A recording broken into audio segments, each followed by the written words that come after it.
Committee of the Whole and Special Meeting of the Board of Education, District 208. I pledge allegiance to the flag of the United States of America and to the republic for which it stands, one nation, under God, indivisible, with liberty and justice for all. Thank you. And we have a roll call, please. Ms. Nerdy? Mr. Turka? Here. Ms. Gasko? Here. Ms. Ruska? Ms. Bott? Here. Mr. Novak? Here. Mr. Benhorst? Here. And Ms. Davis. Here. And Dr. Freitas, we have some recognitions this evening. We do. Good evening, honorable board members. Firstly, we would like to congratulate our varsity competitive POMS team. Congratulations to the POMS team for placing second in the AAA Jazz Division at the 2025 Illinois Drill Team Association State Finals. First, we'd like to recognize, if you hear your name, please come on up. Aubrey Agnew, Samantha Bolt. Congratulations. Congratulations. Are you going to do pictures in here or outside? We do outside. Outside, okay. Charlotte Coponio Callis. Avery Cavalieri. Liv Creedon. Maya Gonzalez.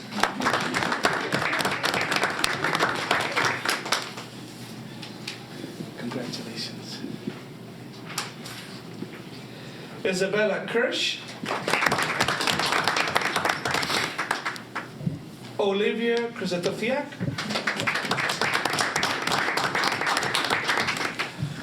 Congratulations, Olivia. Sophia Lee. Sophia Miller. Liliana Nieto.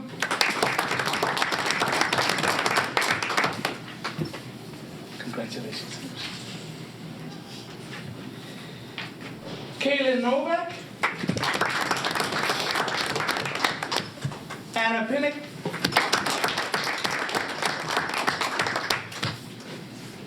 Congratulations.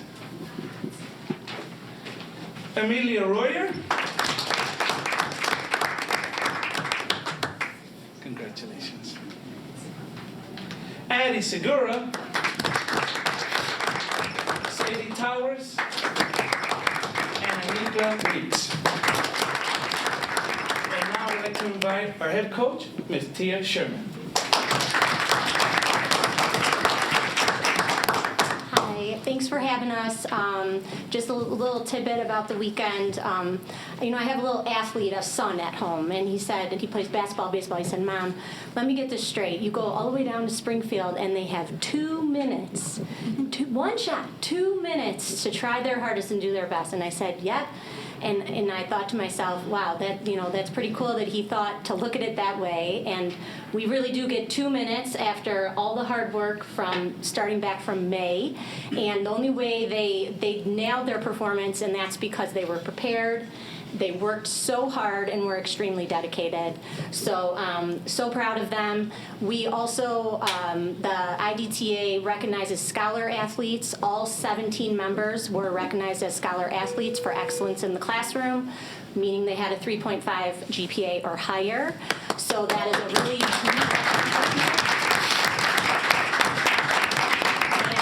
really thank you for your support. We couldn't do it without the support of the school and the board and our community. So thank you so much.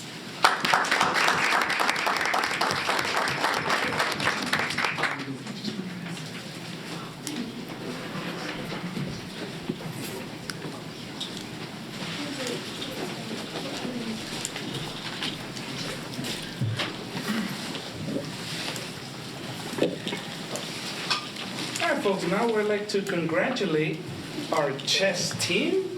Our chess team qualified for state for the 19th consecutive year. Unfortunately, a lot of our chess members are also multi-sport athletes and multi-club members, so they're not here, but I would like to recognize them though. First, Mr. Coach, Mr. Monty, and our student chess leads. We have Brian Belmodani, Dalton Campbell, Joey Duff, Cameron Glennie, Mateo Gonzalez, David Guglielcello, Kyle Haas, Jaden Lee, Alex Perez, Victoria Siaka, Nace Malaric, and Dylan Zick.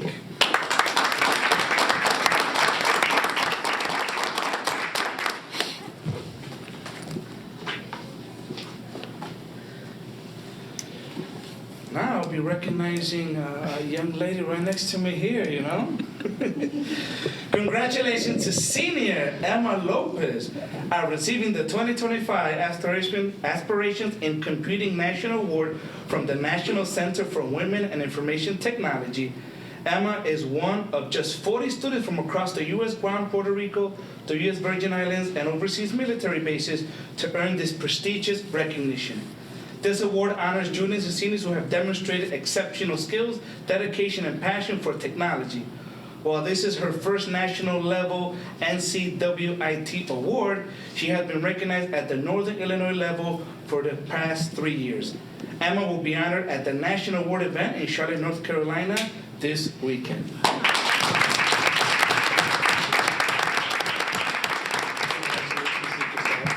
Okay, let's stay on.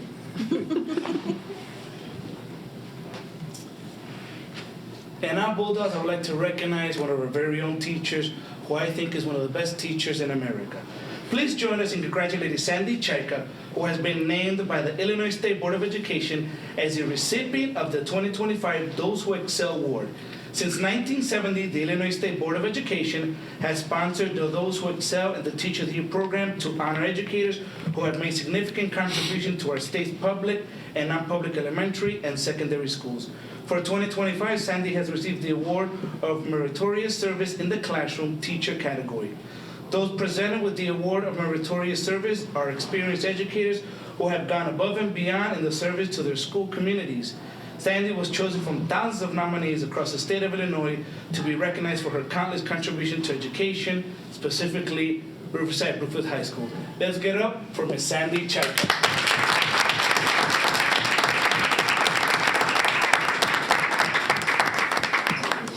Congratulations, Ms. Chaika. Thank you. Yeah, Ms. Chaika, would you like to share a few words, of your journey? Because we have you for a year and a half, right? It's less than a year and a half now. We're almost down to a year and a quarter, but not that anyone's counting. First of all, really, this is an honor, but mostly, I hope people realize that this is really about all of RB. So many people here have helped me over the years, from administrators down to everyone along the way, whether it's been my department, whether it's been the maintenance staff who fix things at the last minute. We have another chair down in the computer lab. Please come help us. The tech staff who is always helping me with everything with the computers is just amazing. But some specific things I just really want to mention. A few years ago, you let us start the peer evaluation system. And I have been with Patty Sarkady and Jessica Maritzen, and they have been my cheerleaders and my reality check. And we've had just an amazing time, so thank you. I know that that was a really difficult decision for people to accept, and I have grown in my last years because of it. I didn't expect this.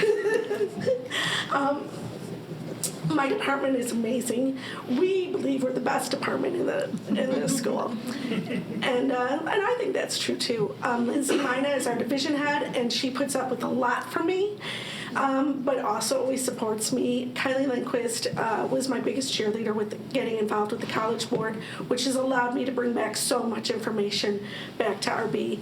And Kevin Skinkus has put up with my blunt honesty, and I think 90% of the time he's appreciated it, but I appreciate that you let me speak my mind, because if we can't do that, we're not ever going to grow as a school or individually. So, and of course my students, who are just amazing, and they put up with my crazy ideas and wanting me to push them to try new things and to be uncomfortable, because if we're not uncomfortable, we don't grow. And so I really appreciate that they put up with me, because some days I'm sure it's hard. It's like, why is she having us do this now? But hearing the stories, even one tonight about alums who've gone so far, and realize that maybe some of the stuff they learned actually did make a difference, or that maybe I wasn't wrong when I said, computer science might be a really good option for you. So I really appreciate all of them for willing to take a chance with a program that we didn't even have when I started here. So thank you to everyone, and let's make this last year and a quarter the best. Thank you.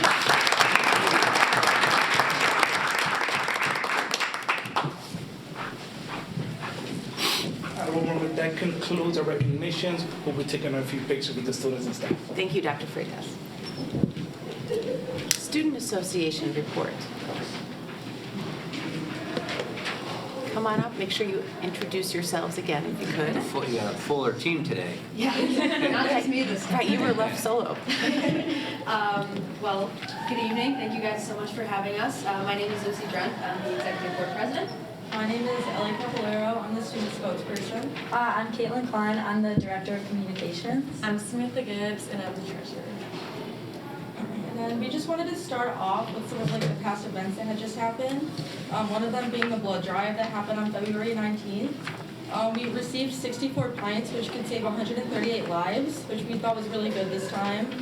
We had 53 registered donors, 14 of them being first-time donors. This brings us to a total of 92 people that have donated so far this school year, with 276 lives being helped. And yeah, we think that these donations have been very generous this year, and we are hoping to continue them for our May 2nd blood drive that's going to happen in one of the trucks that are going to be set outside of RB. So yeah. Great. Congratulations. Yeah, and then just on February 13th, our senior class officers organized the Cupid's Countdown Winter Dance. We thought the turnout was really good. Everyone we heard from had a lot of fun. We were all there. It was a good time. And leading up to the dance, they did a snow person decorating contest. They delivered these wooden snowmen about this big to any clubs or individuals who showed interest in it, and then you got to kind of be creative with it and decorate it yourself. Student Association made Mr. Divis into Mr. Electric. I don't know if anyone saw it. So we kind of took a fun spin on it, and then Sophie Fingerhut, who's a student, created an ice cream cone design that ended up winning first place. And as you walked through the dance, they had them lined up throughout the science hallway for everyone to see, and we thought it was really fun.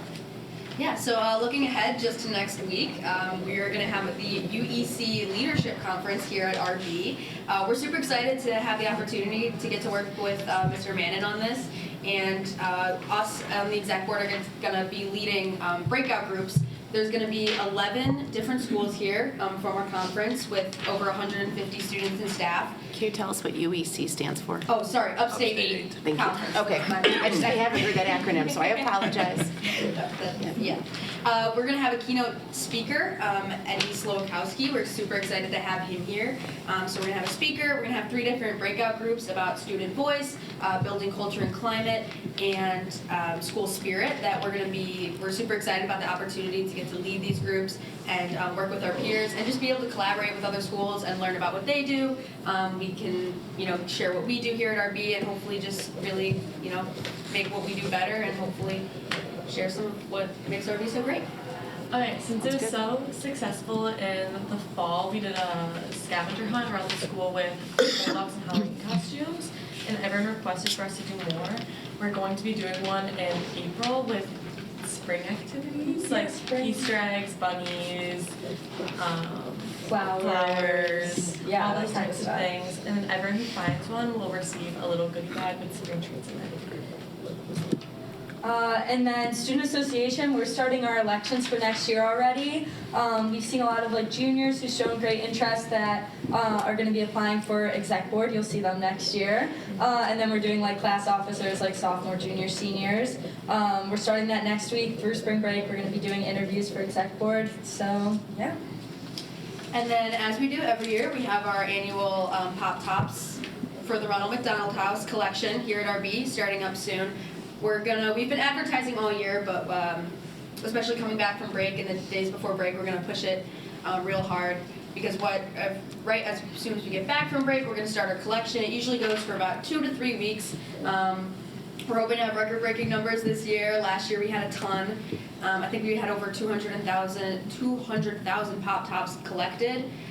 So yeah, we just really look forward to being able to get all of RB together to work on this. There's going to be prizes, gift cards, and stuff to the students who donated the most. So we're super excited for that and to be able to give back to our community.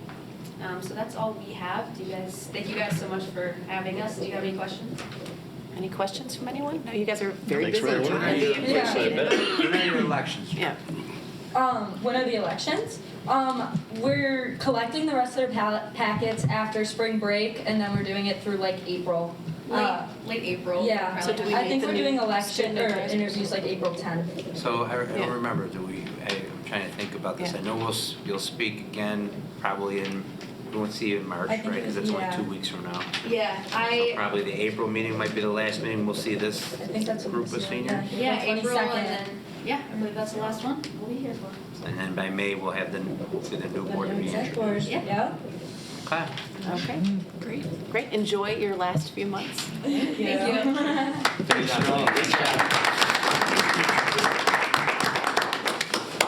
Okay, Dr. Skinkis, moving on to the superintendent's report. Thank you, President Zalis. Let me just unlock my computer here. Okay. Superintendent's report. 25-26 staffing, the administration and division heads are reviewing student course requests and assigning staffing allotments currently and sections to the departments for the master schedule. The board will receive their annual staffing report at the March meeting. There is a personnel advisory council, which is Mr. Durkin and Mr. Van Horst, scheduled for the first week of March. Elhart Park, as the board previously approved, we start to make some traction. The Village of Brookfield is on a different budget cycle than us. Their budget calendar is on a January 1, I believe, cycle. So they did approve to match our up to $100,000 with us to fix up the renovations at the Elhart Park, which is what we use for JV and varsity baseball. It's anticipated the work will start in the fall of 2025. Again, most of these were safety related and fencing, dugouts, and a backstop. Canines for Comfort. Looking to have a little discussion here tonight just to kind of get the pulse of the board. But Canines for Comfort, the building administration for several years now has regularly invites therapy dogs from Canines for Comfort to visit RB. Canines for Comfort is a 501c3 that provides trained dogs for mental health treatment and wellness. There has been some discussion between the administration and our student services team about exploring the opportunity for RB to have a permanent therapy dog. The team is in the preliminary stages of planning, and Dr. Smetana, I've had her check with both liability insurance and legal counsel. But I wanted tonight just to have a brief discussion from the board. What's your pulse on this? And also from our student board members, maybe they can share the students' experience with the therapy dogs. Canines for Comfort does all this is at no charge to the school. Eventually, we would have to have a line item if we were to secure a dog, for regular health appointments. And the food is covered as part of the package. Several, tens of thousands of dollars that covers the training is covered in the package. They are looking for, personnel to take care of the dog. So we have identified 3 employees who would be willing. You identified 3 employees. One is obviously lead, and then there's a backup and another backup. And there have been some other schools that have done this. So we're doing some site visits and discussions with them. Mr. Mannon, who you'll actually hear from tonight about the handbook, is planning this out a little bit. So if we start to get into some questions, I could ask him to come up. But I just wanted to let the students kind of give their background on what it's like to have the therapy dogs here, and then just see if there's any issues or concerns from the board's perspective. Ladies? I can start off, but I think the addition of dogs in the morning has been like an incredible opportunity for students. I think that students love having the dogs in the morning and interacting with them. I always see people petting the dogs and interacting with them, and so I think having a permanent dog would definitely be beneficial for students who experience health-related issues as well. And so I think having a therapy dog would benefit the student body here. Right, kind of going off of what Emma said, I feel like especially having the therapy dogs here during times that are stressful, like finals week and AP exam season, I feel like is super beneficial because I think, as we probably all know, having pets does help mental health, and I think that's kind of a big thing that is recognized. Like coming from someone who, like, I do deal with anxiety, like during school and during testing, because it's a very big stressful time, especially like for students who are like in their junior year and dealing with all these circumstances that they're going through. I think having a permanent canine dog here and having a permanent therapy dog here would genuinely be beneficial to students who do struggle with anxiety, who do struggle with depression, and maybe even have difficult times getting through school days just as it is, which I think is a big part of the conversation too, that kind of like of what Emma was saying, that it will help students kind of get through those days that maybe are just rough in general, and kind of just aside from testing as well. Now, the dog would not, just so there's that the record straight, the dog would not, anytime outside of the main office or the student services office, would be with a handler and on its training vest and leash. It's not like we're just going to have the dog roaming the halls. I want you to be clear about that. But we also thought about it from the dean's office perspective. Sometimes when students are been through a traumatic event, or are in a situation to where they're sharing some stuff, or it provides that somewhat of a release, somewhat of comfort. When our small group sessions and student services, our social work sessions, having that. And the reason we brought this up is it's always been kind of like you get on a wait list, and one of the dogs that frequently visits RB may be up for adoption as well, or to where they could be assigned. So that's why we wanted to. So we've hashed this out before, and now we're hashing it out again. And I wanted to get where the board's at with it.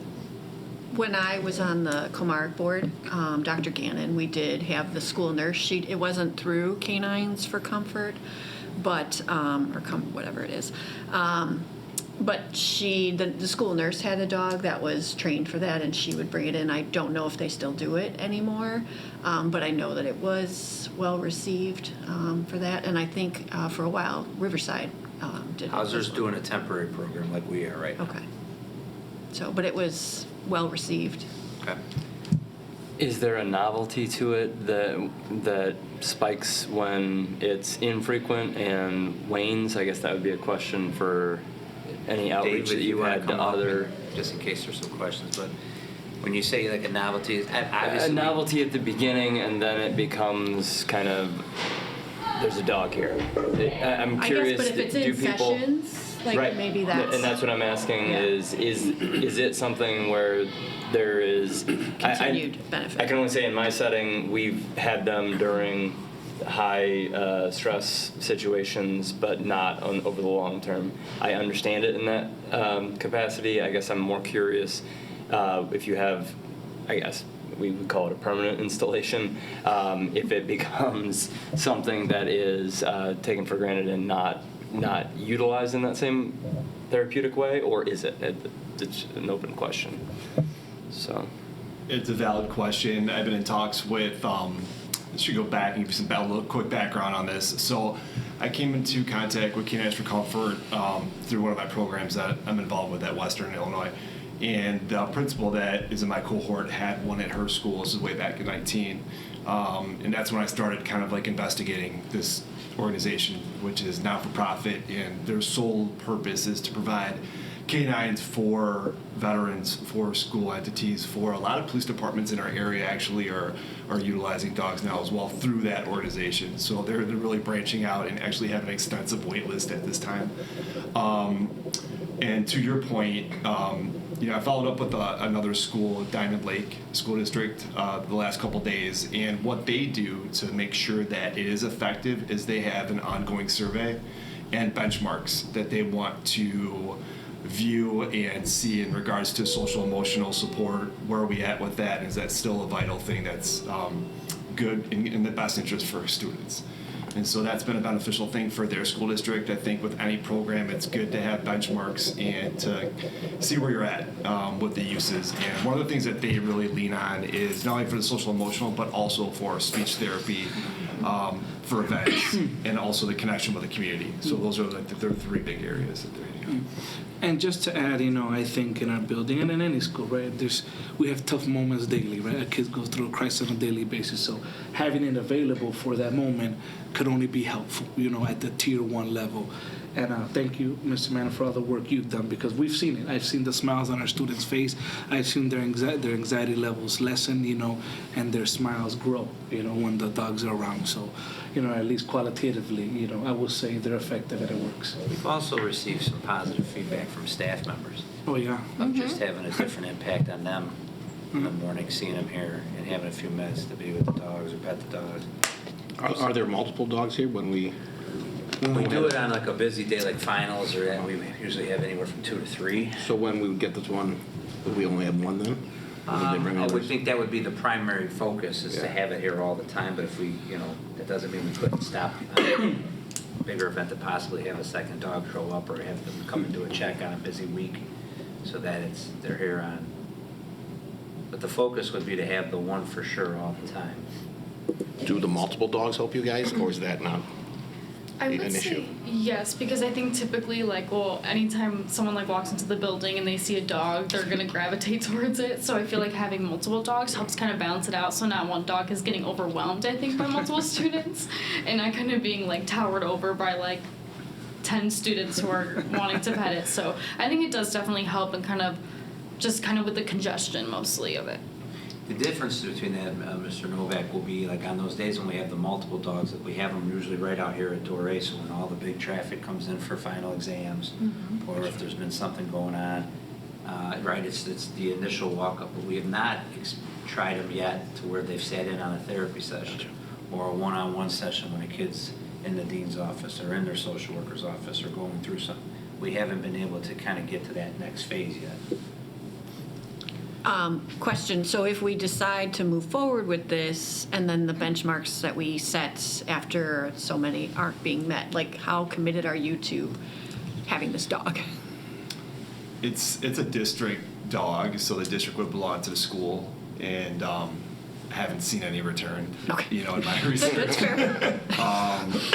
That's why we have to have 3 caretakers, correct? A list of 3, so Yes. that there's always someone to take care of the dog, take the dog home at night, take it to its vet appointments, So follow it training. is assigned to the caretaker, or to the district, not the caretaker. So if the caretaker moves on, finds another Correct. job, Right. That's why stays. we have to have Yeah. 3 caretakers. And is the primary handler in the counseling office, or are they in the math department, right? So it would be, we have some identified in all those areas, not in the math department, but in student services and in the main office. Okay. And the certification is a lengthy process. So if it's one that's not available right now, let's say we get a puppy, it is a year process to onboard, get that dog through the training. There's weekly mandatory training for the handlers to go to, and then quarterly trainings after that once the dog's certified. So it's an extensive program that Canines for Comfort solely takes on themselves with no cost to the district whatsoever. But they want to make sure that that dog's vetted out and certified and ready to go before implementing them in a school district.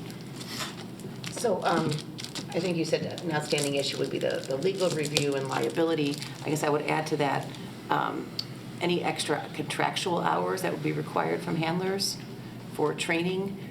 How would they be covered? Still part of our plan. Okay.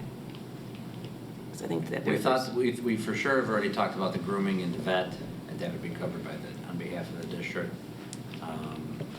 They would just We have leave not- and take it during right. school We were hours? thinking that could be right, no different than attending a workshop or a conference or comp time type deal. Okay. Does the dog go home then with that staff person? Yes. And so is that considered work, taking care of the dog, or is the dog just part of their little family? It becomes part of their family, is what we discussed. If we don't think we have the 3 caretakers willing to make the commitment, we would not do it. We think we have more than 3 that are willing at this point in time. I've asked those same questions. I've been drilling down on this for a little bit now. And I can assure you my assistant soup of compliance has been drilling. So we're at a point to where we could be at the tipping point of like, this may work, but I wanted to get the board's opinion at the end of the day, to see if there were any major concerns from the board. I mean, I think if it benefits the students, that's always our goal, so. Is there any option of sharing a dog with one of the feeder schools? Not a typical thing that this organization would do, probably. What we've done the last 4 or 5 years, actually it's end of the 4th year would be this year, is Oak Brook Terraces, their primary handler has 3 dogs he takes on, 2 that are at his station. He's one of the deputy chiefs there, and they utilize it for the community events, but they also have been gracious enough to come out, and we originally used them for our senior sunrise out of the stadium. And so Pickles now is going to be a senior graduating with our seniors this year. But he's been great, and like every year he'll bring another dog if he's training one, because Pickles and Kane are already trained up. And so that's kind of like how we've been progressing with this, and then we utilize them for finals for before breaks or tense times within the academic year. So I don't see a shared thing from that organization. It'd probably be most likely here. From I'm what just we see wondering from if our we can't contract. find 3 committed handlers, I wonder if that would be an option. But you feel you need 3 handlers in the building. Yes. And Dave has volunteered to be handler number 1. This has been a passion of mine for a while, and so we've done a lot of research and a lot of conversations with it. And I think to your point, we always look at what's in the best interest for students, and seeing all of our kids gravitate to these dogs in the beginning of the school year or during those stressful times, it's amazing. And opening up, not only releasing that tension and stress, but also opening up conversation and engagement with other kids, for kids that maybe not have those skills ready or available. And so I think it's a whole bunch of stuff that could come out of this, but there's still a lot more to do in regards to research and seeing where we're at with it, but it's a start. And as far as allergies go, I know dogs are not typically the major trigger, but that hasn't been an issue with this organization, or? From what we see, the type of dog that's going into school districts, from the ones that they have, they're like the non-allergenic, the hyperallergenic dogs at this point.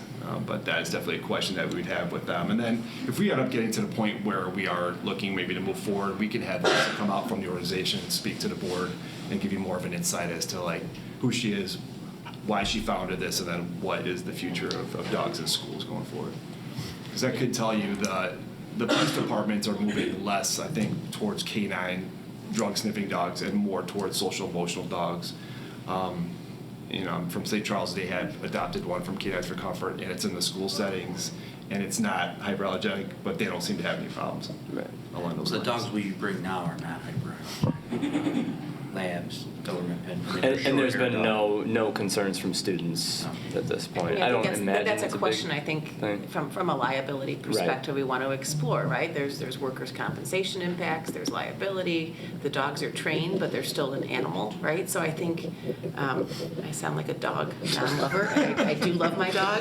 I just know I've seen this on my professional side that there are some limits to how a program like this can be put into place. So I'll be curious to see some legal assessment of that. Again, therapy, so not a service. So like, we're not opening it up to them where we're going to have employees bring in service dogs. This is strictly a trained dog. Will be a trained dog for school for therapy purposes, really.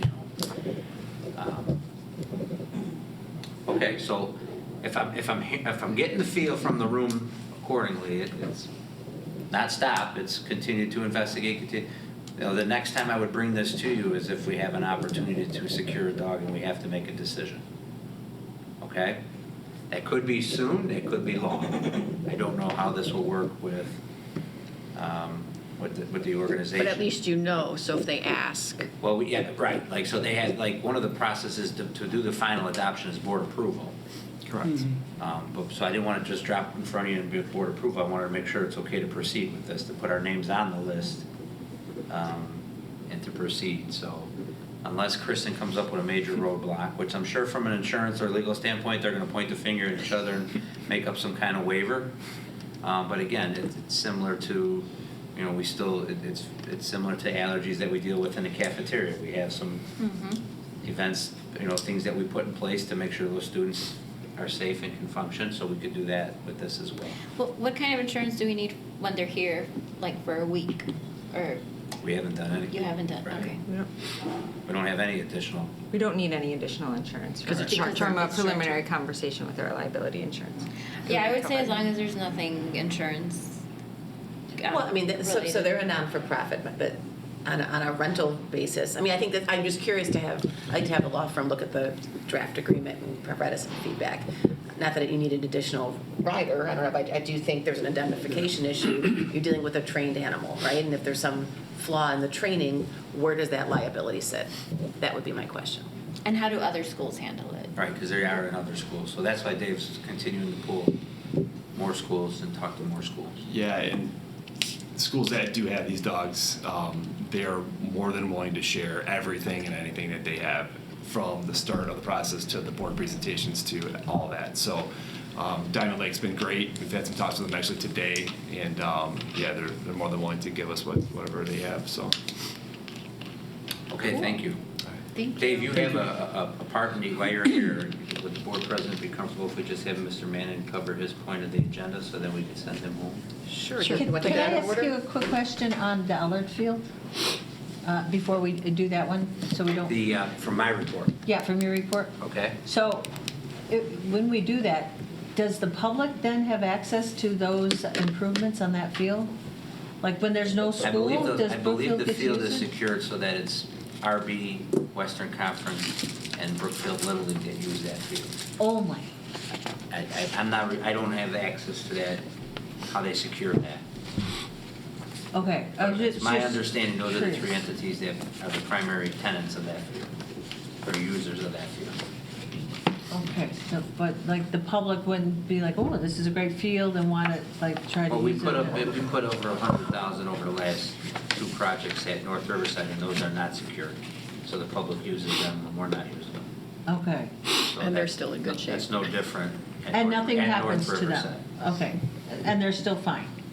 Yeah, okay. So is there leave to take Dr. Manning's presentation out of Mr. order? Not yet. Mr. Not yet, Mr. Still Mr.? Yeah. Is everyone okay with that? Yes. Okay.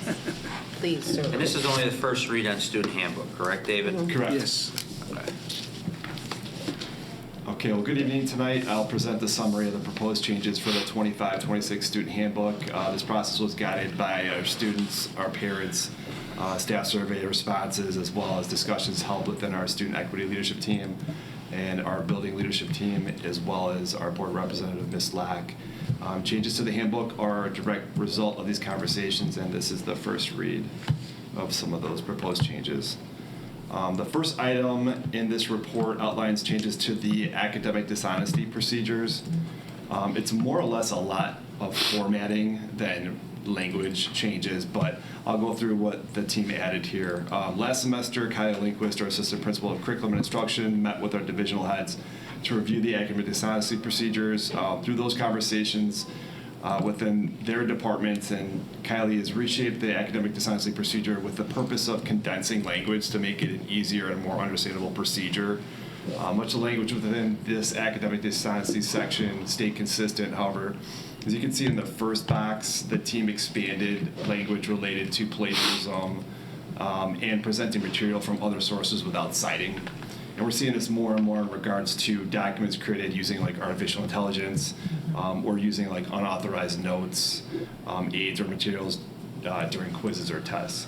So that language was included in that box there. The second box under page 32 in the handbook refers to the responsibilities of staff when they suspect or become aware of potential academic dishonesty. This could happen if a student's in class sharing answers to a test or something along those lines. The procedural change here outlines steps that our instructional staff must take if the student denies the alleged academic misconduct. So a teacher sees a student potentially engaging in academic misconduct, asks that student, hey, are you cheating or are you using someone else's notes? They say no.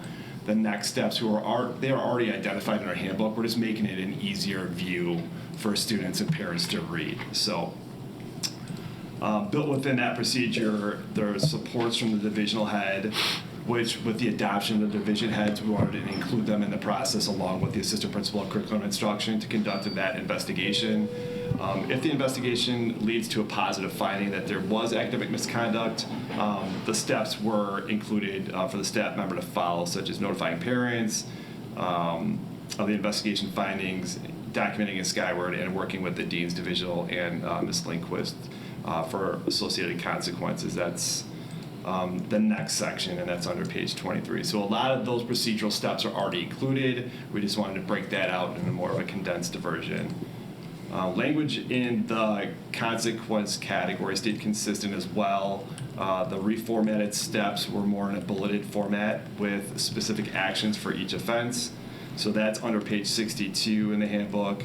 And before I go to page 62, the process on page 23 under academic misconduct consequences are just more of a bulleted format like we just mentioned, and just an easier read. And it's directing more of the conversations back to the divisional heads and Ms. Lindquist rather than just the teacher and the parent, and trying to unfold all of that and what that looks like for us. Sometimes when we get into these misconduct actions, it's a process, and we want to eliminate any confusion for the parent or the staff member and really make that clear and transparent going forward. So that's what that is there. Okay, the next box under page 62 in the handbook refers to the National Honor Society application. Based on conversations with our National Honor Society sponsor, Ms. Tomasek, and reviewing handbook language in our surrounding high school districts, the following language was added, or is proposed language we would like to add, is students involved in documented incidents of plagiarism, cheating, or have a gross misconduct violation will be denied the opportunity to apply for NHS during the current school year. As it stands, there's no language that guides us to deny an application based off a behavioral infraction. And so we wanted to make sure that that aligns with kind of our expectation down in our office, as well as our National Honor Society applications. Students are welcome to revisit the application if they're a junior, and then into their junior year they have that incident. They come back their senior year, they can reapply, and then the National Honor Society Council will review that application and then vote on that going forward. But we want to make sure that's spelled out there in the handbook going forward. So that would be new language that we propose. If a student's already in National Honor Society in this class? There are steps within NHS that potentially would remove their membership. So quick question on that same matter. There's other honor societies. Does that apply? Oh, yeah, like This the is music specific. one and all that, yeah. Yeah, There's that's a a great- music, there's language, I believe Museum, we have there's. the Spanish Honor Yes. Society, NHS music, yes. So I mean, this is a first read tonight, but I shouldn't put you on the spot. I could have submitted that earlier, but I didn't. If you could look into the other honor societies, and maybe that's a. Yeah, I mean, anytime, a student breaches their ethical, standing, there's a potential of being removed from an activity, but of course. And maybe that's a club thing, not here. I don't know. Yeah, I don't either. I just, since NHS was called out specifically. Yeah. It's part of our plagiarism and academic misconduct, and so we wanted to make sure that that goes along with the procedures that we just outlined. But I will circle back, and when we come back next time, make sure we identify what the application process is for music, things like that as well. Thank you. Finally, the last section of the report includes the addition of an attendance handbook, which was developed through the Dean's Office to provide parents and students with an easy-to-read guide that will be placed in the first couple pages of the handbook. The attendance handbook includes attendance expectations, office contact information, and instructions on how to report planned absences or to report a day of absence. This information is already included in the handbook, but again, we wanted to make sure that we were transparent and clear with how this information is put in front of our school community. So we created an absence chart that highlights types of absences as well as attendance and tardy interventions, which are currently going on through our dean's office in kind of like a nice, easy-to-view manner. So part of my concern with this one, again, it's my bias. We have a short school year, and the idea is that students would be in class every day, but there are occasions when they can't. And I think that list are those are the events that would be reasonable for an excuse to not come in, an illness, doctor appointment, that. What worries me is when there's 5 allowed, then they sound to me almost like personal days in an office. You got your 5 personal days, and now people think, well, I got 5 days I can use. Ideally, we wouldn't want a student to use any days. And assuming they didn't have any of those events, we would hope that they would be in school every day, because it's a short school year. And, we've got the college visit, which is kind of an extension of school. We've got the civic day. Hopefully, somebody will be working elections in April, and that's kind of an extension of school. So that's what makes me nervous there, by having a number, because I think when people see a number, they use it. What, are you talking on The this, numbers on aren't this new. particular page? Yeah, when it says they have up to 5 days. What, That's a law. Those are Yeah. mandated. Those are state where, law. where are you saying it? The first where it says Page students 20, are the allowed first- 5 under of these absences per Students are semester. allowed 5 of these absences per Okay, semester. I got you. So the state uses chronic absenteeism, and they talk about percentages a lot at the state level, which is confusing, I think, for Okay. parents and students, and so that's why we wanted to put it in front of them as a number instead. Chronic absenteeism, so if you take 10% of like the 185 days, it's like 18.5 days. Excused or unexcused, it doesn't matter. And that's the only metric that the state uses for summative designations for school districts. And so instead of parents trying to decipher, okay, what is 10%? I have no clue. We just try to split it out and just say 5 and 5 per semester, and then you have your 5 mental health days on top of it. So really then we're under, hopefully, if we do that, then we fall under the 18 days, which would then place a student in as a chronically absenteeism rate. Our rate, as we presented out previously, is like 19%. Ish, which is lower than the state average. I think that's around like 24. So we're doing pretty good with it. Obviously, like we said, there's a lot of improvement that we can do, and hopefully the goal is by spelling this out in an attendance handbook, that the end result is a more efficient office, which lends us more time to make those calls, get those interventions in place, so on and so forth. And so having this up front for parents to see as like, here is the 5 that you can do. I can see your viewpoint on that as well. Like, okay, well now it's like a given. Like I can just take 5. Yeah, they're like my personal days. The other side that we see is like if we don't say that, then it's just an open-ended number. But you have 2 charts, and I'm just wondering, and that 5 in the first box, if a student has surgery, it could be more days, or if there's a serious event, it could be more. Sure. So I'm just wondering if it's even necessary, to put an exact number in the first box, but then you have a table in the next page where you do have the numbers that I thought, spell it out for your parents, what the 10% is in there. So that. Well, it talks about the various consequences that will be applied. Right. So it's just so that a student understands if you think about it, if you look at even to 10, it's a letter posted to the Skyward Family Access. It's just written communication home to the family. You really don't start getting into hallway restrictions and activity restrictions and loss of field trips till 15 absences. This is not a question that we asked on the survey when we sent it out. We could maybe circle back with our parents and come up with a couple additional questions to see if this is something that's valuable for them, if it's confusing language or something that maybe we can look at taking out. So as a parent, I can tell you I appreciate this breakdown. I wish I would have had this when my kid started here as a freshman. He has gone through concussions. He's had a sprained ankle. He had COVID. He's had the flu. He's had strep throat. So we have taken full advantage of the amount of days he's able to take, right? This school year, he's had a sprained ankle. He's at 7 now that he's been absent, and in my mind, I'm like, holy crap, he's only got 3 more days that he can be absent with, right? And I'm constantly after him, don't get sick, but then I'm like, oh wait, he's got those 5 mental health days we could access if we had to, right? So I think that things happen, and absolutely, I would love for my kid to have perfect attendance. I never had perfect attendance. I always had strep throat. So you do what you do, as a parent, my responsibility is to then ensure that he's doing all the makeup work and communicating with the dean and making sure that the counselor knows what's going on. The doctor's and notes. I've got the doctor's note, right. Like, come on, let's go. The nurse was in constant communication with me when he sprained his ankle because it happened here at school. The trainer was in constant communication with me when he had a concussion. So I think, again, as a parent, I appreciate the breakdown. Thank you so much. And looking at the data too, I don't think it's being abused by our students. Absolutely not. Looking at a college visit, which was a question asked, we've had 174 students take at least one college visit from the start of the school year till now. So that's... Yeah, see, because you have the numbers here, and so that's why I think the numbers here are perfectly fine. But I think it's helpful to list it up above so that people just have that as, the more you can put it in front of them, I think the better educated they are.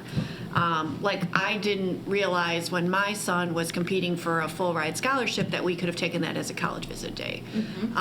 So, had we known that, we would have done all the paperwork ahead of time if had this been clearly laid out.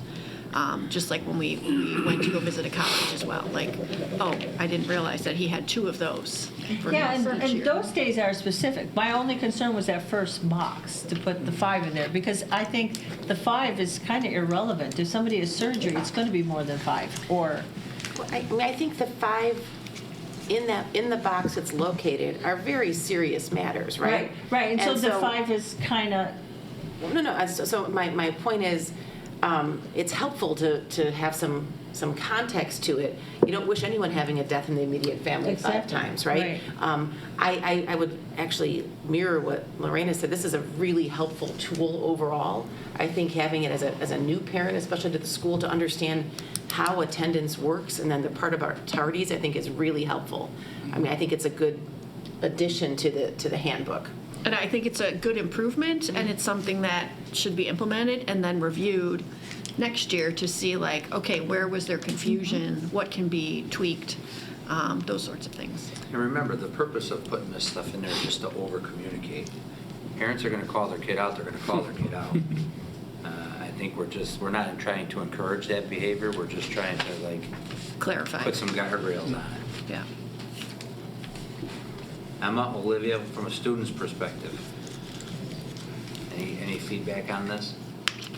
I definitely think that having the set list of what days you can, like what's available and like how it's broken down in the here in the handbook. The handbook. So I definitely think that for me, like acknowledging what set days that I can miss school would definitely be helpful.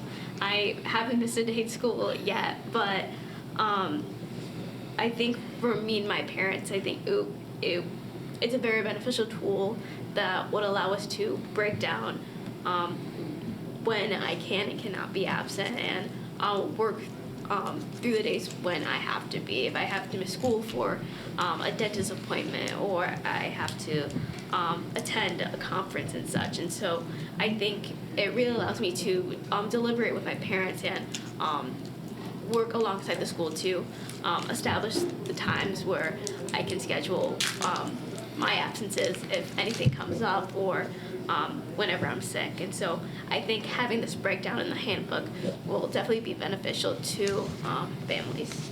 So I'm assuming that, I'm sorry, Olivia, one quick question. Do these categories track exactly with those in Skyward when you go in to put an absence request? Sort of. There's codes and types, and so excused is like your code, but then underneath it are a whole Different bunch. drop downs. Okay, I can't recall it, but the closer you can make the categories here to what people see in real life would be obviously beneficial. I'm sorry, Olivia. No worries. As being practical. I just want to say I completely agree with Emma. So, like, well, my mom is a teacher, she's an educator, and so she knows, like, everything about, like, the excused, unexcused, and she's also, like, very much on me about, like, making up work and everything. So, but, like, on the other hand, I also have my dad who's not an educator, and so sometimes he's kind of like, oh, like, what does this mean if you have an excused absence? And sometimes he's confused about those things. And even not just, like, in my family, too, but I know my friends, too, some other parents who, like, for example, only speak Spanish and don't really know much about, like, just even how, like, an absence works and how, like, you can get called in and things like that. So I think studying everything out in a chart like this is extremely helpful for families, kind of like Emma was saying as well. Just because I feel like it kind of clears that confusion for people who don't really like understand, like, okay, like I know that this is an excused absence, I know I can call my kid out for this, or like I know like, oh, I can go through a certain process to get this excused, like what the doctors know. If it's a college visit, you get like one of those forms from the main office, which I think is extremely helpful as well for students and like juniors and seniors who are looking to do those college visits. So I think having a chart like this in the handbook is extremely helpful, not even just for students, but also parents who maybe are unfamiliar with the process of going through it as well. And just to add, there are other schools in the area with similar statements that kind of give a number of excuse that's preferred, so to speak, right? You know, of course, we went in school every day, so we're not alone in this. There are other, you know, very successful schools where they have very similar statements. You are not alone in this. When do we review the absences? It's at the end of the year that you? We did it a few We did weeks one ago. in January. We do it in did it last January. We just did it last month where we gave Yeah. the report the first semester, and then they'll do the second semester report. In the second semester, because it's one of our marks too, I think, right? We talk about attendance. The overall average daily attendance. That's why they're putting so much time into this, Right. to try to make sure we continue to work towards it. Right. And the more our parents and our students understand the attendance procedures and what they can do, what they can't do, it's all about efficiency for our office. So if we have our attendance office that can get through all of the excused absence calls, now the next half of our day can be focused on making sure we can get into like interventions, that interventional piece with our deans. And so it's the byproduct hopefully is more conversations with parents about what's going on here once they understand what this is. And this will be presented to parents at residency just like we did last year, but now maybe an easier format in various languages for them to see as well. If I could become are we done there?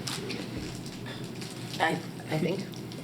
Do you have another? I'm going to become a copy editor. The final sentence in the bottom left box on 176.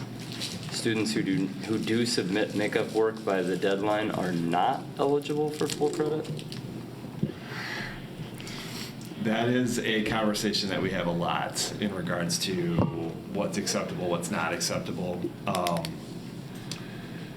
It's dependent on a per class basis, so maybe we can revisit what that looks like. That's the current language in the handbook. I guess I'm confused by it. It lays all of the information out, and I saw it the other day, and I just didn't understand. And it sounds like You think it's a double negative, and it shouldn't be. You think it's a negative? and it No. Right should now be it says students who do submit makeup work by the deadline are not eligible for full credit. So there is a reduction if they take an excused absence. If they have an excused absence, there is a reduction even if they get their work turned in on time? That's if they don't submit it by the deadline, But that's not how it reads. the makeup deadline. Am I reading it wrong? Students who do not submit makeup work by the deadline You're missing are a not not. eligible for full Yeah. credit. You're missing a not. There should be a second not in there or remove the other not. Right, it's not coming to the correct conclusion. Okay. Yeah. Okay. I am reading I am it a the good way- copy editor? I'm reading it the way you're reading Students who do it. not submit makeup work by the deadline are not eligible for full credit. Yeah, okay, One more that not. makes sense to me. Okay. Students who do not submit, okay. We can correct that, I we don't wasn't need to do even that tonight. That'll be for the final That would be version. for the final approval. There's another one from Thank you, David. Thank you. Thank you, Mr. Mayor. Thank you, Ms. Fletcher. Okay, we've got a little bit out of order there. Dr. Skinkis, we were in the middle of your report going through the advisory councils, I believe. Yes, there's just the Personnel March 6th, and then the Finance Advisory Council met this week, this past week, to review the financial projections that the board will receive tonight, and that concludes my superintendent report. Any questions or comments for Dr. Skinkis? Okay. Dr. Smetana. Good evening. Tonight I'll provide the board with financial information for the month of January, which represents 58% of the fiscal year, and I have a lot of other additional reports for you as well tonight.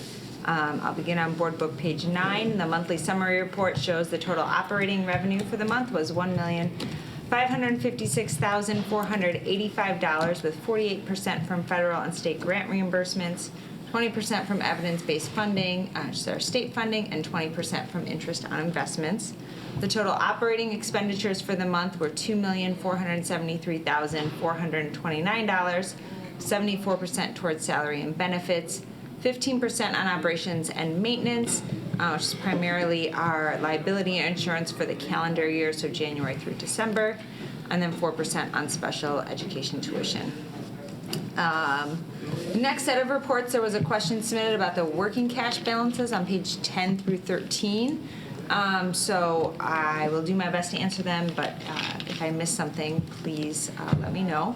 So we received $2,003,615 from our bond proceeds. By state code, that had to go into working cash, and then we had to transfer it to capital projects. So that's why you see that high revenue and high then expenditure on page 10. Was that for the kitchen? Correct. Okay. And so then that money got transferred to capital projects, and then you'll see in the subsequent pages, to date, we've spent about $1.8 million of that, and we are in the process, we have one more payment to make on that. And then the other revenue from working cash was due to interest on investments. So that was about roughly $300,000. So on this slide here, Dr. Smetana, the budget for 23-24, the working cash, is down to $61,000. I think that's what threw me off. Why was there such a dip there?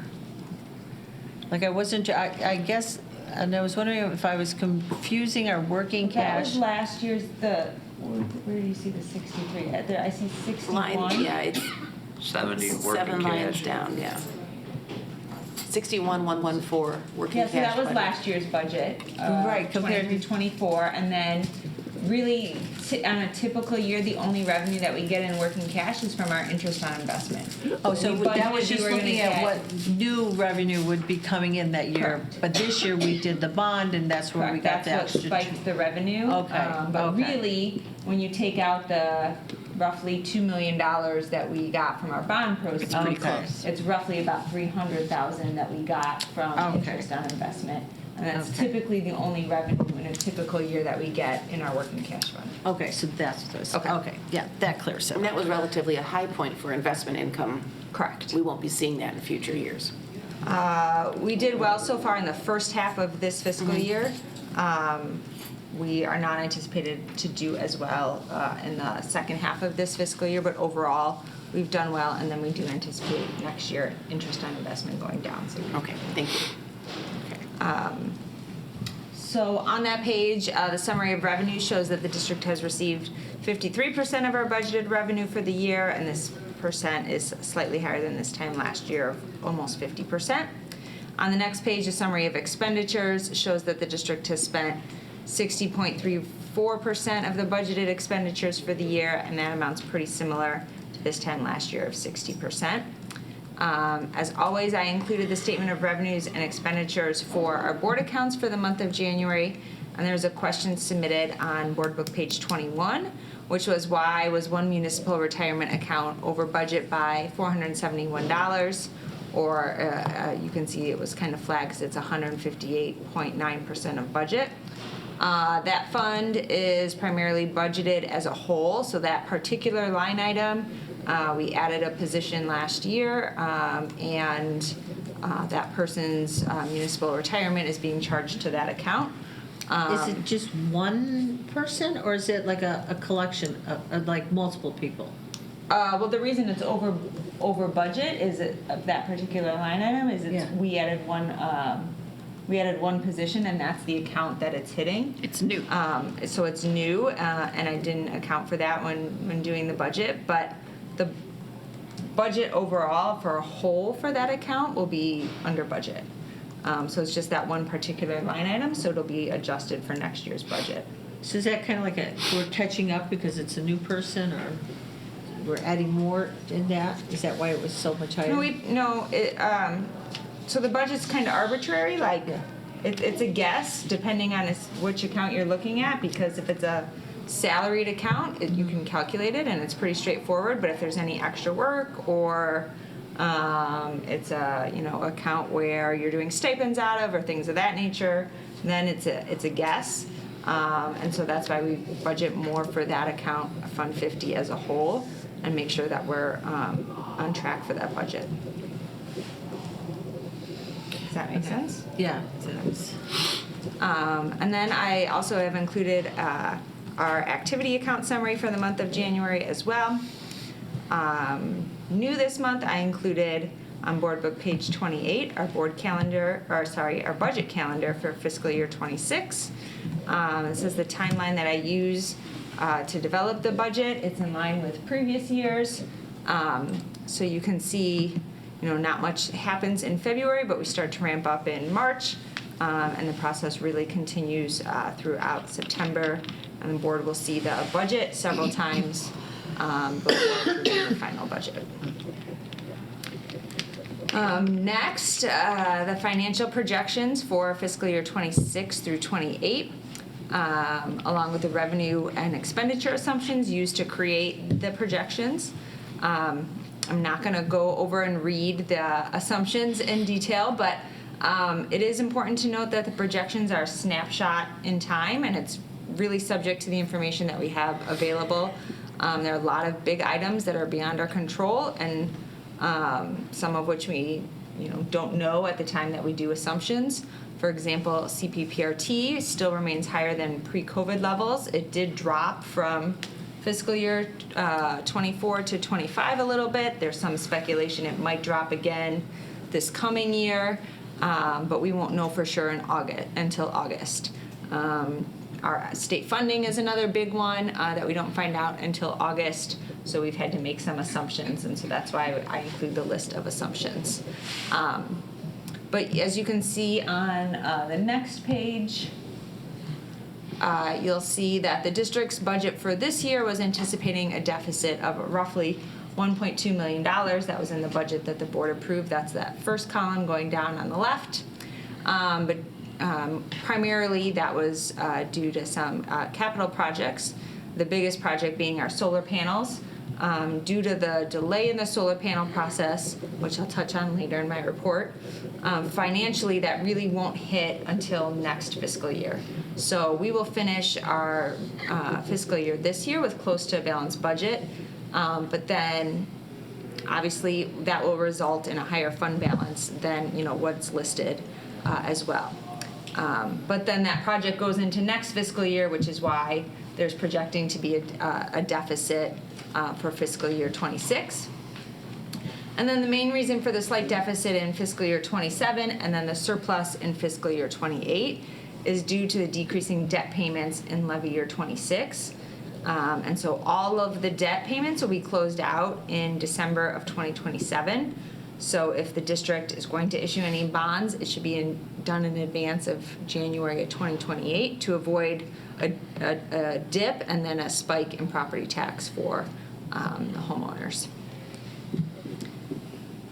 Any questions on that before I move on?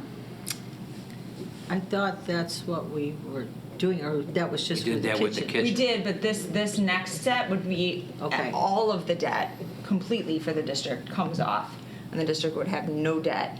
And so then anytime you issue any debt for life safety, capital projects, or anything, then there's going to be a spike to the homeowners. So that's 26, 27? It's levy year 26, and so the district would have to issue bonds by January of 2028 for there to still be, like we just did this time, for there still to be a significant decrease to the taxpayers, but you could still then issue bonds, for example, life safety. We're gonna have Russ come and do a 29, so if we're gonna try to have a plan in place so we could take the bonds out before 28, this way to avoid a steep spike and then another spike back up. But the way property taxes are collected, it's a timing issue. That's why you see a deficit that one year and then, a surplus that following year, because it's just because your debt services payments are changing. We talked about this with the last one, but the idea was hold our levy as steady as we can so that people aren't seeing spikes from us, and making sure our projects are timed out, that we're not getting into, if you've been in a condo association or anything like that, a special assessment. We're trying Correct. to hold so that we're paying ahead or planning ahead so that, anyway. Correct. So we did that with the culinary project, and we Right. would need to do that again if the district wanted to. And we also discussed that with the solar panels. It was the same thing. It was, we wanted to do that. It's a long-term savings, but we would need to take the initial bond. We chose not to do it with Or the solar not with panels. solar, sorry, it was For with the kitchen. yeah. Right. So I was just calling the board's attention to that will be coming up in the future. I do have an update on solar. The solar RFP was released on February 18th with pre-notice, which is required, given on February 4th. We've both documents posted on the district's website under Business Services bid-RFP. There is a mandatory site visit tomorrow for anyone who wishes to submit a bid. I anticipate at least 8 vendors showing up tomorrow. There may be more. And then bid proposals are due to the district on March 12th. You have to give 21 days from when you issue the RFP to when you can have the deadline for the design bid process. So that's why there's that. Are we big having lag. anybody here for that site visit? Like, is Nick or? We'll have Tony Rossi, who's with That's our Nicholas, Nicholas rep, yes. to be there as well. Our solar consultant won't be there. There's really not a need for him to be there tomorrow. It's really just showing vendors the roof and the location and the electrical Much better room. weather this time than Correct. previously, right? Correct. But we'll have like our We'll have it construction, covered. so Yes. they can ask some questions about the roof or whatever. And all questions also have to be submitted in writing, and then I have to issue an addendum on our website so that all vendors have access to all the questions that I were see. submitted. So that will be taken care of as well. Okay, moving on, facility project updates. The first item is a grand piano. So the current grand piano in the auditorium is used for performances throughout the year, is roughly 101, 102 years old, and it's in rather poor condition. It is not something that can be fixed. It's not worth the cost to refurbish it at this point. We've had 2 different people come out and give an assessment on that as well. So the music department has asked to replace the piano with the same make and model of the current piano, which is a Steinway & Sons Model B. I believe the estimated cost for the new piano will be around $200,000. I don't have an exact cost at this point. It would be subject to the traditional bid process. Since the solar panel project is not being paid out for this fiscal year, we discussed with the Finance Advisory Council to use some of that budgeted money to purchase a grand piano this fiscal year. I did receive a few questions about it. So just to clarify, the board has not approved this purchase yet. That's what I'm asking the board tonight, is to make sure that the board is comfortable with moving forward with that. We would try to sell the old piano to recoup some of the costs. I don't know how much money we would receive from it, but we would certainly try. And then the last question that I received is if the music parent group is going to contribute to a new piano like Boosters contributes to uniforms and other supplies. To my knowledge, no. They've offered to try to find and apply for grants, but I'm not aware of any progress in this area or grants that are available at this time. How much is that piano used for the courses? I mean, how, like if they didn't have the piano for a while we were looking for grants or some other money to help fund it, would courses be a deficit? Well, I'm assuming we would keep the old one until we get Correct. the new one. Yes, we wouldn't get rid of the old one until we had the new one in hand. And we've been budgeting for this. This is something that's been on a 3 to 5 year plan. It's part of a curricular class. So we talked with the board previously about, there's 3 that are going to be needed. There's multiple pianos, right? Correct. One would be the most expensive. That would be our concert one for all of our performances in the auditorium when we do anything related to performances from concerts, classes, or musicals. And then the other 2 will be refurbished Steinways. We're working, there was a 3 to 5 year plan that Chris has been working with Mr. Baum and representatives from the music department to put this in place. With us not doing the Eller project till next fiscal year and not having the solar taking place this fiscal year, it makes sense to try to advance the more expensive purchase this budget cycle instead of pushing it off. And all 3 pianos that they are looking to replace are all over 100 years old. So are all 3 pianos equally, so is it 200,000 times 3? No, he said that some will be refurbished. No. Yeah, So that's, The practice pianos in each choir room will be refurbished now. It's still expensive, it'll be under 100 or close to 100. It will not be the $200,000. Correct. But once you buy it, they will last. Well, it lasts 101 years. this is amazing, right? Yeah. Okay. And then moving on, I have some updates on our school maintenance grant project updates.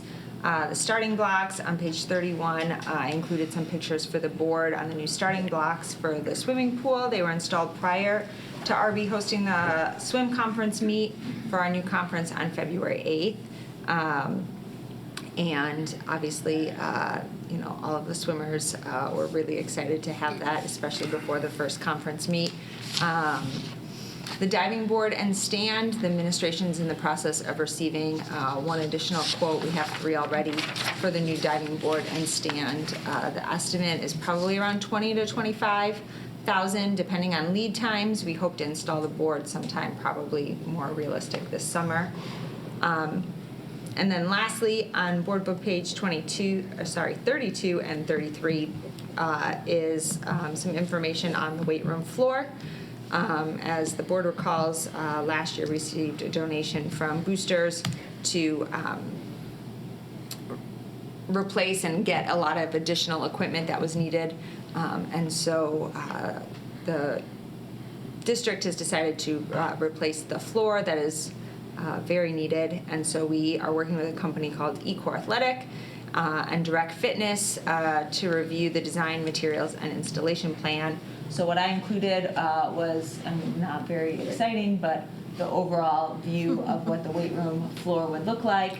We would do some turf down the center, because right now when students are using the sleds to push, they do them in the hallway, and that's not the greatest setup or the safest setup. So this would allow for them to do it down that strip of turf. The plan is to install the floor in mid-May. The estimated cost for this purchase, which I included for the board, is around $100,000. We're going to do it through a purchasing cooperative, so we do not need to go out to bid. And I'm in the process of trying to finalize the included quote to see if we can negotiate that price a little bit, as well as finalize the design. And did you say we're getting some support from Boosters for this? No, we got support from Boosters to do all of the equipment last year. So All the equipment, okay. It was well over $20,000 that they We donated implemented the last year. equipment over 25, right? It was close Correct. to 30. And then we were going to match that. And then when we realized when we moved out the old equipment and put the new equipment in, that How we- bad the we floor didn't do- was. Right. How old is the floor? Is it original flooring? Well, it's from 2009 was the last time it was addressed, but there's been some issues with flooding and things. So we're going to have to re-level some of the areas to concrete and grind out a few areas to make it all. My only, and I'm sorry I didn't bring this up before, is the timing of it, is that's right during finals and AP. If it's going to be disruptive, it might be better to wait. No, that is the timeline that the teachers That's and what the they want? athletic staff have asked for, so that it's ready for summer camps. lifting and Okay. summer camps. Okay. It's actually And there won't not be any utilized during odors? those 2 times during finals and the week before. Yes. I was surprised by that, but Okay, that's fine. As actually long the as timeline they prefer. decided, so they're in on it, so that's fine. Thank you. And that concludes my report tonight. Thank you, Dr. Smetana. Any more comments from anyone? Questions? Okay, working. You guys won't get to use your sleds on the new turf anymore. You are principal's report. Yeah, Dr. Freitas. Good evening again, honorable board members. Here's my principal's report. For teaching and learning, third quarter concludes next week on the 7th of March, and then we'll begin fourth quarter. Spring break is towards the end of the month, from March 24th through 28th. In April, we will, implement the ACT digitally for the first time on the 9th. All school testing, grades 9 through 11. The seniors will have a college and career day. The test will be approximately from 8 to 12:30. Location, all classrooms. For school coaching operations, the 5 Essentials survey just opened. So to all the parents, please take the survey. Students and staff have been taking it as well. It runs through the end of March. On the 27th, we will have the Plumbers Bridge graduation ceremony. For the last few years, we've had students graduate from the pre-apprenticeship program. Thank you, Mr. Durkin, for that connection many years ago, and it's been fantastic. Our students are pursuing careers in plumbing and other vocations. I will personally be there. On the 27th as well, we will have our Parent University number 4, communicating with adolescent teens. So we've partnered with NAMI and the LOVE, some local organizations that support mental health. They will be here from 6:30 to 7:30 in the Little Theater. On March 13th, we have our Trades and Career Fair, 8 to 1 p.m. in the East Gym.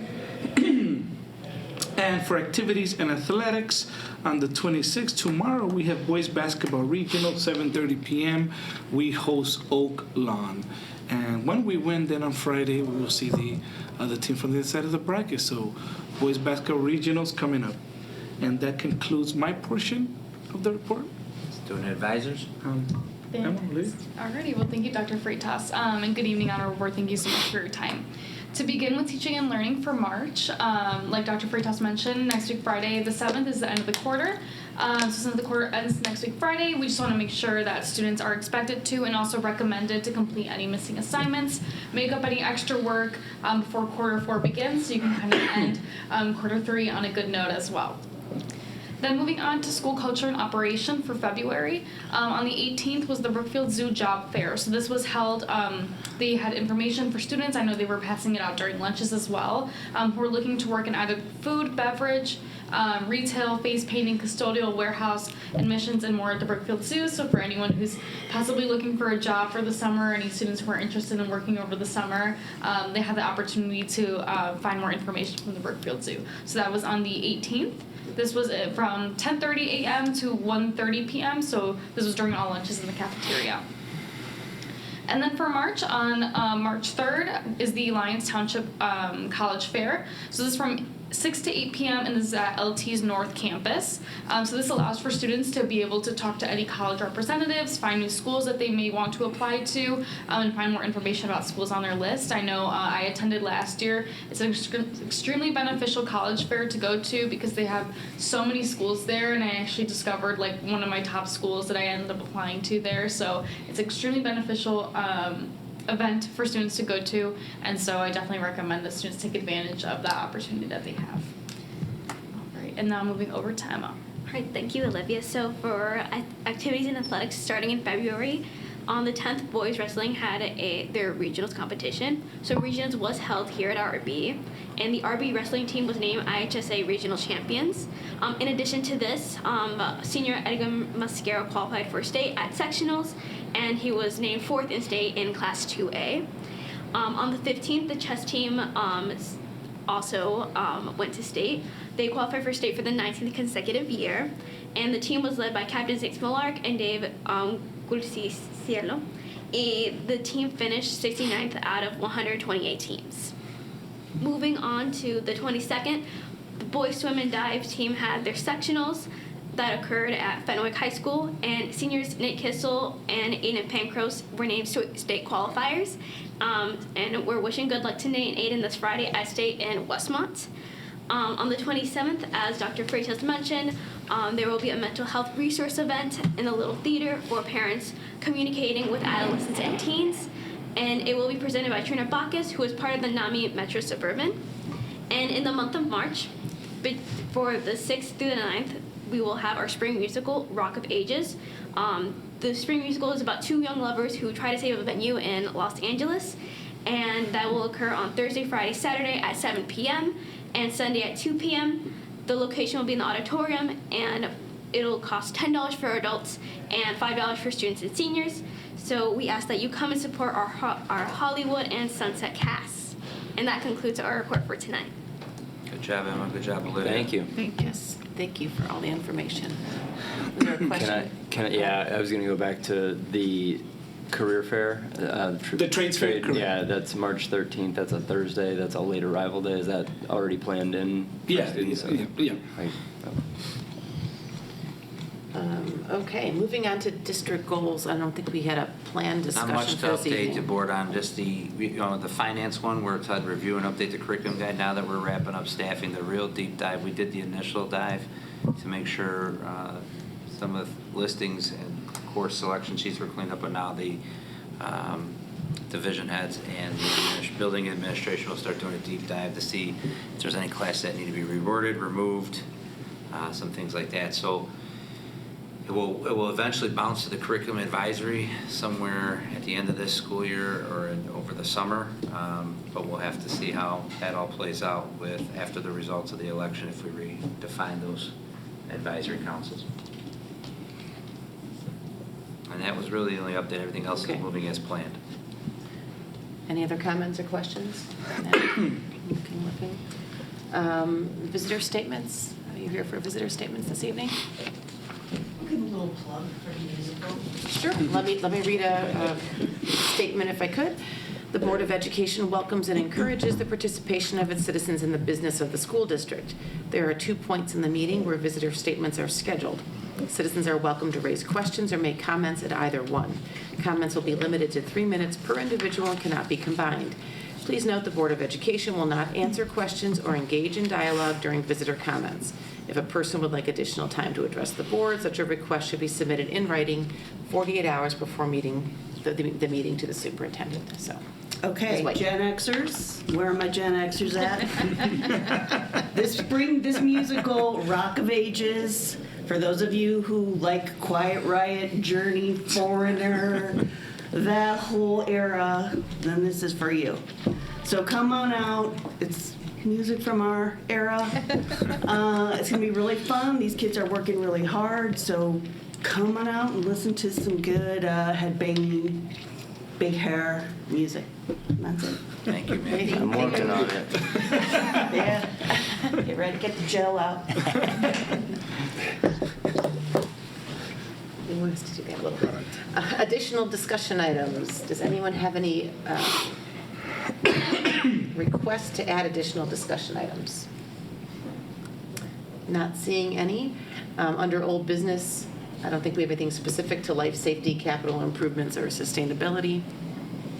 No. Correct. And student registration fees. Is this a first read, Dr. Spinkis? No, this is a second read. Second read, okay. There was one question submitted about AP Psych. Dr. Freitas? That's under textbooks. Was it on the That was on the textbook side? textbooks, yes. So I don't think we had any questions submitted. Okay. So if we're okay, we can move ahead with approval? Yes, ma'am. The Board of Education, Township High School District 208, Cook County, Illinois, approves the student registration fees for the 2025-2026 school year as presented in the February 25, 2024, or February 25, 2025 board agenda packet. Second. You can have Brian. Somebody make Second a call. from Mr. Van Horst. Sorry. Would you need a roll call, please? Mr. Durkin? Yes. Ms. Gafka? Yes. Ms. Ruska? Yes. Slack? Yes. Mr. Novak? Yes. Mr. Benwas? Yes. And Ms. Davis? Yes. And just for the record, we did correct that to February 25th, 2025. Yes. Okay. Yes. It was wrong on the sheet. Just making sure that I had my notes correct. Thank you. Textbook adoption, first read under new business. Dr. Freitas? Yeah, the attached report details the updated 3-year textbook adoption plan, summarizing past expenditures for the current school year, textbooks requests for the 25-26 school year, and the projected request cost for textbooks for the 26-27 school year and 27-28 school years. Detailed textbook requests for the 25-26 school year are also provided for a first read. And I will tackle the first question. So the first question that a board member inquired, will the fees for AP Psych and Social Thinking need to be increased over time? So it's a fees question. And really, for Social Thinking, the cost is under $1.20 textbooks. It's the cost seems negligible. It's a resource that they'll be using for many years. And as far as AP, I know AP, the cost is significant, but we haven't ever passed on any kind of fees, textbook fees to students. The only fees in the AP world usually has to do with the AP exam itself, but nothing like that has ever been passed on to students. So hopefully board members, that addresses that question there. And then I did have another question here regarding our Carnegie books and the savas, and really the questions were a various series of questions. Are we phasing in the new curriculum? Is our feeder school on board? Does the new curriculum offer all the same things that Carnegie, the current resource that we have? So yes, so we have Hauser does use Carnegie. Carnegie's pretty good for the middle school level, but for the needs for our students in our sequencing courses, we have found that Carnegie assumes prerequisite skills that aren't even in the middle school curriculum. So our teachers have had to create a lot of additional practices. It's a little incomplete. This year, here at RB, we have conducted a pilot of Savas in 5 sections of algebra before making the determination that a switch would be best. The pilot group and the Carnegie group continue to meet in PLCs all throughout the year, looking for the pros and cons of each curriculum. We are not phasing it in. We would like to go in fully with Algebra 1, Geometry, and Algebra 2. It makes sense to have the students who piloted the Savas continue in that curriculum. Mm-hmm. So we would have needed to do Algebra and Geo next year for the purposes of the pilot students. At that point, rather than just change 2 or 3 of the classes, we felt it would be better to go in all in with the new research for the department collaboration and vertical alignment purposes. So we want to streamline it. And how about our other feeder schools? Hauser will continue to use Carnegie. Camargue uses the Savas curriculum that we are proposing. Gross uses their own curriculum, and it's tough. The 3 feeder schools kind of use different curriculum, but at the same time we're able to work with our kids and their needs. But we believe for us the Savas curriculum would be the best. And as far as the gaps question, the new curriculum addresses gaps in ways that we don't have to supplement practice for each topic, so they're very built in. There are skills checks that offer opportunities for reteaching and enrichment. There's a more direct tie between practice and the textbook in general to allow for student examples and ACT prep. It's more of a digital resource for students for a digital testing environment, so that helps. And there's more connection to family engagement in every unit. There's access to additional videos and practices, as well as links for parents. That's what's nice about it. They make parent a stakeholder in the curriculum as well. So that's why we would like to move that. Again, this is a first read, and then our assistant principal, Ms. Kylie Linkus, will be here on March 11th for any additional questions, board members. So just a quick question on that. So does this math curriculum, does it go through algebra, geometry, advanced algebra? Correct, yes, it has it all all. of those. Yes. And so when I asked, if we were phasing that in, if we just flip to the new one, does it, for somebody who took algebra with Carnegie, and now if they get this curriculum for, say, advanced algebra, is that going to be an issue, or is just changing kind of midstream, will that create some problems? Well, I would say this, this being brought by our teachers, vetted by our division head of math department, they've identified any potential issues and are ready to take this on to support students. Our staff believes this is the best to get the kids learning and engage in math. And we would like to support that, and they're very well aware that there could be some gaps, but they're ready for it. Because they already have to do things because Carnegie doesn't fit all their needs. Correct. So then they would just do the whole program into the new curriculum? Yes. Kylie Lindquist will be at the March board meeting to do staffing if there's any other additional questions. This is only a first read. Nice. Okay, sounds good. We have a lease agreement for copiers. Dr. Smetana? Good evening. This will be the first read of probably 3. I want to gauge the board on moving forward with the vendor tonight. So the current 4-year lease agreement for the district's copiers is currently with Proven IT, will be expiring June 30th, 2025. Annually, we spend approximately $60,000 to $65,000 on copiers, depending on usage. We sent out a request for quote to copier vendors on January 24th with a due date of February 7th. This is not subject to a traditional bid process. This is exempt from bidding, so we are able to go with any vendor that we so choose. Vendors were told to supply 4- and 5-year lease options, and we received proposals from 3 vendors.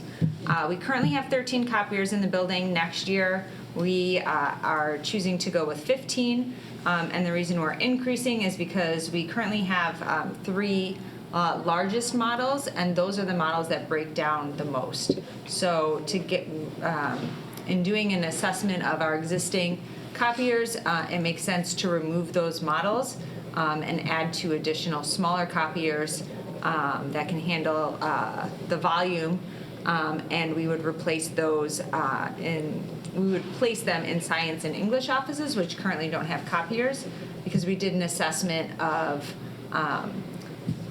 which departments use the most copies, and then the location of the copiers. And so currently those are kind of voids within the building, and so removing the large copiers and placing smaller copiers in there would accommodate our needs. So the chart includes the lease and operating costs for all the 15 copiers, and then we've included the cost per copy, which also includes the service for the machines. The overall cost is going to increase because we currently have Toshiba copiers, which are not functioning great for us, and we are moving back to Canon copiers. They've been the most reliable brand of copiers in the building for the past 15 years. It's the only time we hadn't received complaints about the copiers is when we had Canon copiers. So that's why we have decided that we need to move back to Canon copiers.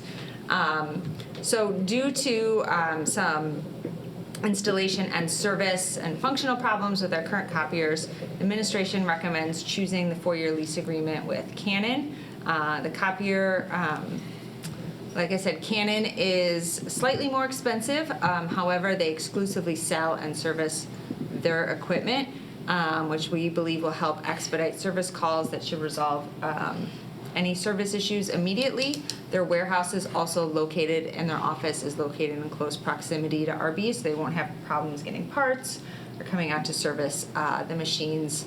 We also called references for Canon, as well as some other districts that we know use Canon, and they've not reported any issues with their level of service. So we would like to be able to move forward with negotiating a contract with Canon, and then at a subsequent board meeting, I would be bringing the contract for approval from the board. And you said the 48-month option, not the 60? We want to, since we're going back to Canon, we want to do the 48-month. We're a little nervous of locking in that 5th year until we have Canons and we can see if they would hold up for 5 years. We're a little nervous about locking in that 5th year. And why is this, and I'm not opposed to going to Canon, but why didn't we have to bid this out or do like a comparative bid? Per state code, it's exempt. Copiers are exempt. Oh, okay. I believe it's because there's a technology component to it, which is why it falls under the exemption. Do you perceive, I saw, I mean, that was probably a very thorough rendition. Almost made me want to go out and buy a Canon, in their brochure. Do you perceive that the school district would start to use some of the additional services? There's the laminating, the color, some of the brochures. I mean, they do so much more now. We do a lot of that in-house. Certainly we'd be open to that if that opportunity arose and it made financial sense for us. But we are not planning on it at this time. To go back to the 4 and 5 year, I see some looks on some people's faces. We can certainly call references and see how long their leases are and see if they have had Canons for 5 years and if they've held up. Our concern is at that point, usually our copiers are pretty beat up by the end of 4 years. Like our current copiers wouldn't make it for the 5th year. So I would want to call references to see if that, if they made it through the 5th year before we locked that in. I mean, just the cost savings is considerable. And they would be obligated to repair. They would just be, from our experience in the past, the longer they are, or the older they are, the more often they break down. And so, like I said, I certainly will explore the 5 years and call schools and see what their experience are, and if it's positive, we can certainly go with that option. You want to talk about a need for a therapy dog? Well, watch teachers when the copiers are down. Correct. I'm sitting here going, I'm all on board for a Canon. And then when you said the 4 to 5 year difference, I went, yep, okay, I get it. So there's nothing more frustrating than needing to go get something ready, and you might be on a 10-minute, I got 10 minutes to get it. We're also and all of a adding 2 sudden- more machines, so we have additional capacity in Right. different locations, right? So I think some of that is. Oh, part of it. I'm on board with the price of the 5-year. Yeah. I'm also listening going, yep, I've been in that situation and don't want to wish that on anybody, so. But everybody's okay if I move forward with Proceed. negotiating with Yes. Canon at least? Okay. No, I don't see any objections here at all. Thank you for doing all that effort. So that was, we'll see that again in a few weeks. Cheer camp. Varsity cheer summer camp. What do we know about this? Is this Dr. Freitas? I'm back, woman. So this is an annual trip that's been approved before. Our team, we go to Carthage College in Wisconsin, usually beginning of July. And I do have the questions here. We always have an adult or a supervisor or a parent, of both sexes usually accompany. The question was inquiring, we do have a male athlete, and we'll definitely have, a male chaperone or a parent. Because I think it listed the 2 chaperones, and you didn't have somebody for your male athlete. Correct. We're in the process, but we will have a male You will have chaperone or a one. parent. Correct. The student athletes, they do stay in the dorms. Okay. Currently, we don't have a bus contract. What we've done is the parents have taken the girls, they've dropped them off, or the cheer athletes, they have dropped them off, and then they come pick them up on the final day. That's what we've done.